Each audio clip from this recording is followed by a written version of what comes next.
Hello everyone and welcome back. So in today's episode we will be continuing the mountain, but first I need to go over a few things that I got done off camera. So first of all, I tiled this off. I tried a different technique where instead of matching the plate, I just covered it over. This is actually a little bit more stable than if I would just to put plate on that same line. So I might be using that in the future, because over here a big problem is I had to match up a lot of plate like in this corner and this corner, and it just creates a massive problem with stability and structural integrity. So over here, I just decided, well, these plates will hold these plates as well, so they're acting like as structure and covering. So I think it works really well. I think I'm gonna implement it over here.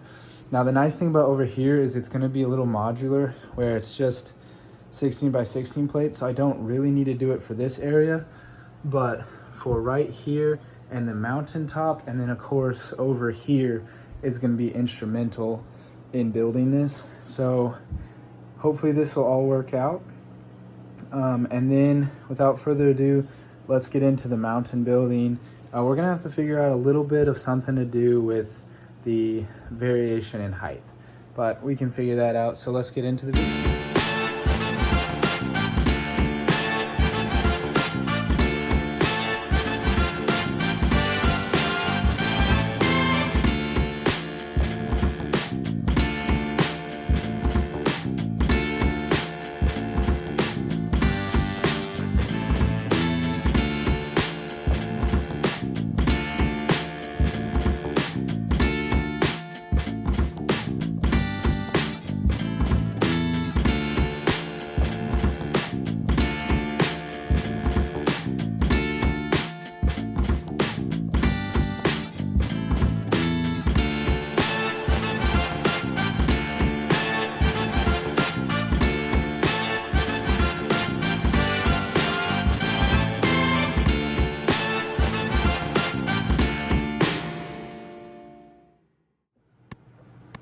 Alright guys, so we got the mountain plated off. I think it looks amazing so far.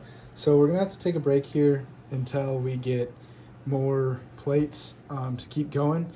I could go another 8, but we'll wait and see. But I just wanted to kind of point something out a little bit exciting. So if you'll notice, I made this super long Lego strip basically using 6x12s. So I need to reinforce this, but this is kind of a measuring tool.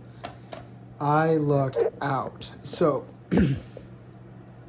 this, for the plan originally was like 16 by 16s to just cover as much ground as possible.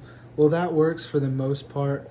Over here it works perfectly. As you can see, it's all slotted out for it.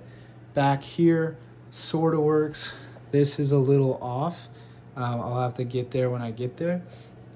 This works perfectly and works perfectly for the back half of this until you get to here, and then it's a problem.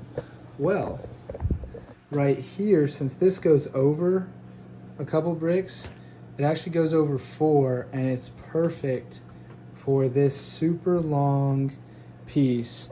This will stretch the entire way, and it will be the ground. So I think I'm just gonna build it like this. So it's kind of like a little ridge, and then just reinforce it and put it in like a modular section. It's gonna be super easy to install. I just need to make sure it's stable. And then of course, we're gonna need to continue the mountain. And if the mountain encroaches more than here, then you know it's gonna be a problem, but we can adjust for that. But it is gonna be quite simple to make the land all the way to here, except that we need 5 bricks in the corner, but that's not a big deal either. That can be fixed. And then another thing that I need to work on is the supports. So this is still unsupported, and this is all unsupported. So I think I'm gonna put 1 in the corner, 2 here, and then 1 for each base plate all the way.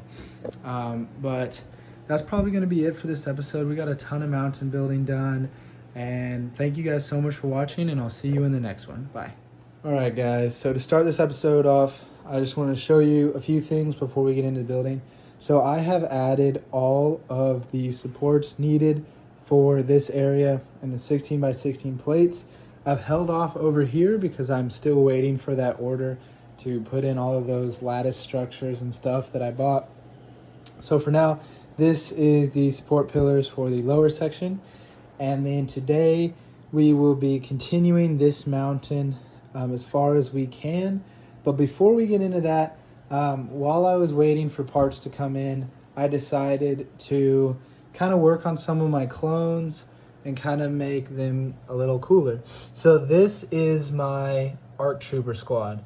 Now, if you guys have watched this series for a really long time now, you'll know that the ARC Trooper squad has always been slightly updated with backpacks and stuff. So I just wanted to kind of touch on everything to kind of bring everybody up to speed, because I added 2 more like customized troopers to this squad. So this guy is just their standard ARC Trooper. He has, you know, his rifle on his back and 2 pistols. This guy's their leader. A younger version of myself painted him. We're not going to get into that.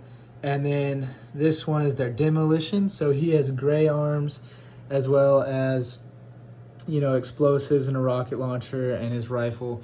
So that's really cool. And then this is the newest edition. So this is like their kind of support by fire, heavy weapons. Inspired by War Machine, he has a minigun on his shoulder, 2 pistols, and then of course a rifle on his back, and then his backpack's quite massive. And then I decided, well, if all the ARC Troopers get one, their recon specialist that goes with the squad should as well. So I gave him this poncho. It's from the Obi-Wan TV show set, and so he has that. And then he has this radio backpack. I think this came out really cool. I just mashed a bunch of extra parts together, and I think it looks really neat. And so this squad, this isn't their final spot. So right now they're kind of just like in the middle of the battle, but I think the eventual plan is to put them somewhere over here, countering all the droids moving in to fight. I think that would look really cool. So I just wanted to highlight that to just kind of like give you a little insight to, like, you know, the troops that we're going to be putting into this. Of course, we'll get into the more like troop layout towards the end of the series, but for now I just wanted to highlight that.